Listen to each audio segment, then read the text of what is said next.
लहान मुलं ही घरातील आनंदाचं केंद्र असतात.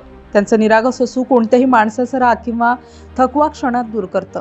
पण याच मुलांच्या बाबतीत झालेला एखादा छोटासा निष्काळजीपणा किती भीषण ठरू शकतो याची प्रचिती पिंपरी चिंचवडमधील दिघी परिसरात आली आहे.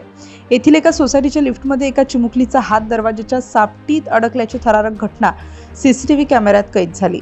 दिघी परिसरातील एका नामांकित सोसायटीत नेहमीप्रमाणे रहिवाशांची ये-जा सुरू होती. एका महिलेसोबत अवघ्या काही महिन्यांची लहान मुलगी लिफ्टमध्ये होती. लिफ्टवरच्या मजल्याकडे जात असताना कुतूहलापोटी त्या चिमुकलीने आपला लहानसा हात लिफ्टच्या दरवाजावर ठेवला.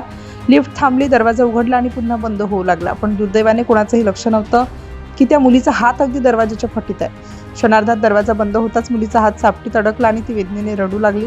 लिफ्टमधील वातावरण तातडीने बदललं. उपस्थित नागरिक काही सेकंदासाठी सुन्न झाले, पण नंतर तातडीने मदतीसाठी धावले.